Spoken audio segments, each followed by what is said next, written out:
Vamos a darle una vuelta al concepto de dinero, pero desde un ángulo que seguro que nos espera: la biología evolutiva. Sí, como lo oyen.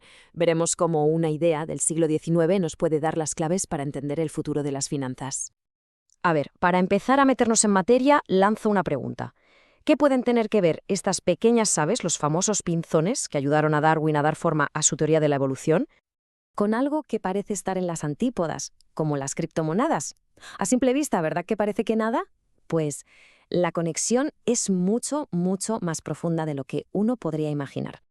Es que en cuanto se pilla esta conexión, la forma de ver el dinero, el valor, la competencia, todo cambia. De verdad es una transformación total de la perspectiva. Bien, pues vamos a ello. Empecemos por el principio de esta nueva era con la aparición de una nueva especie de dinero. Atención a esta fecha, el 3 de enero de 2009. Ahí, en ese momento, empezó todo.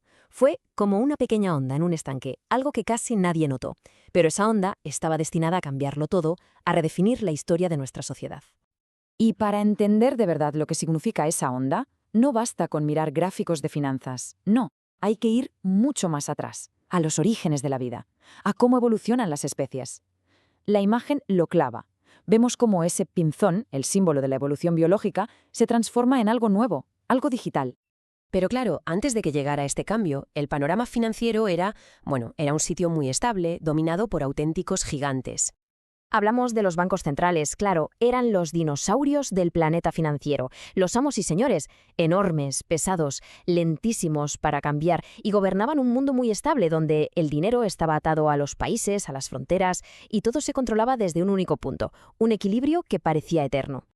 Pero, como bien sabemos por la historia de nuestro planeta, ningún equilibrio dura para siempre. A veces algo llega de fuera y lo pone todo patas arriba. Y esta cita de Andreas Antonopoulos lo resume a la perfección. Apareció un meteorito en el cielo de nuestra sociedad. Justo eso. Aquel 3 de enero de 2009 fue el impacto, el catalizador que iba a cambiar las reglas del juego para siempre. Ojo, que el meteorito no era una roca espacial, ¿eh? El meteorito fue la creación de un hábitat completamente nuevo, Internet, pero como un lugar donde el dinero podía vivir y prosperar. De repente, el viejo mundo, el de las fronteras, los estados y el control central, se encontró con un nuevo mundo digital, sin fronteras y descentralizado. El ecosistema, el entorno, había cambiado de raíz. Y aquí viene una de las ideas más potentes. No es que se pusieran a competir directamente. La analogía es brutal. Es como cuando apareció el oxígeno en la Tierra. Los bichos que vivían sin oxígeno no se extinguieron de golpe, pero quedaron arrinconados, y apareció una nueva forma de vida, la que respiraba oxígeno, que era muchísimo más eficiente, y se adueñó del planeta. Pues esto es igual. Bitcoin no está compitiendo con los bancos en su propio terreno. Está operando en un nicho totalmente nuevo y mucho más eficiente que es Internet. ¿Y qué pasa en la naturaleza cuando se abre un nicho ecológico completamente nuevo?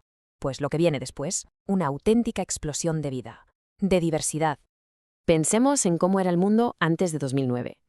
El ecosistema del dinero era muy limitado. Había 194 especies, por así decirlo, 194 monedas, cada una atada a su país. Y ahora miren el salto. Hoy tenemos más de 3.000. ¡3.000! Hemos pasado de menos de 200 a miles en apenas una década.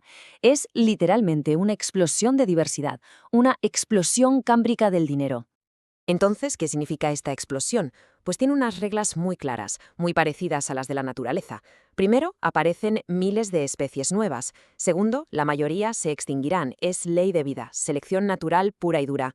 Tercero, el ecosistema en su conjunto se hace más fuerte, más diverso. Y aquí la gran diferencia. Esta evolución no es ciega, está dirigida por diseñadores, por gente que crea estas monedas para responder a nuevas oportunidades. Pero claro, la evolución nunca ocurre en una burbuja. Siempre hay depredadores, presiones del entorno, y eso es clave. Paremos un segundo a pensar en esto. ¿Qué pasa cuando metes un depredador en un ecosistema? ¿Las presas se quedan quietas y ya está? Pues no, claro que no, evolucionan. Se hacen más rápidas, más difíciles de cazar, más resistentes. El ejemplo de Australia es perfecto. El aislamiento y los depredadores crearon algunos de los animales más especializados y peligrosos del mundo. Pues con las criptomonedas pasa igual. Cada regulación, cada ataque, cada intento de control, solo las obliga a adaptarse, a evolucionar, a ser más fuertes y más difíciles de dominar. Y esta es una adaptación fundamental. Bitcoin ya ha evolucionado hasta un punto en el que es indigesto. El sistema de siempre, la banca tradicional, que se ha pasado el último medio siglo absorbiendo a cualquier competidor que le salía, intenta comerse a Bitcoin y le sienta fatal. Le da una indigestión de las buenas. No puede digerirlo, no puede asimilarlo. Y eso, en términos evolutivos, es una ventaja brutal. Vale, y con todo esto sobre la mesa, miremos al futuro. ¿Cómo está configurando todo esto el mundo que viene? Esta es la pregunta del millón, la que hace todo el mundo. Y la respuesta que damos casi sin pensar delata que seguimos anclados en la mentalidad del viejo mundo. Ahora mismo, si alguien pregunta cuánto vale un Bitcoin, la respuesta es tantos euros o tantos dólares. Pero, ¿qué demuestra eso? Que estamos midiendo a la nueva especie con la vara de medir de la antigua. El verdadero cambio de chip, la auténtica transición, llegará el día que a esa pregunta se responda, pues vale 1000 millimits, cuando su valor se mida en sus propios términos, dentro de su propia economía. Y este es el remate final. Pensemos que llegará un día en que habrá que explicarle a las generaciones futuras qué era eso de los dólares o los euros, que era una moneda de un país controlada por un gobierno. Será como explicar hoy qué es un fax o por qué hacemos el gesto de girar una manivela para bajar la ventanilla del coche. Será una reliquia, porque el cambio de verdad no es solo tecnológico, es un cambio de mentalidad. Y ese cambio ya ha comenzado.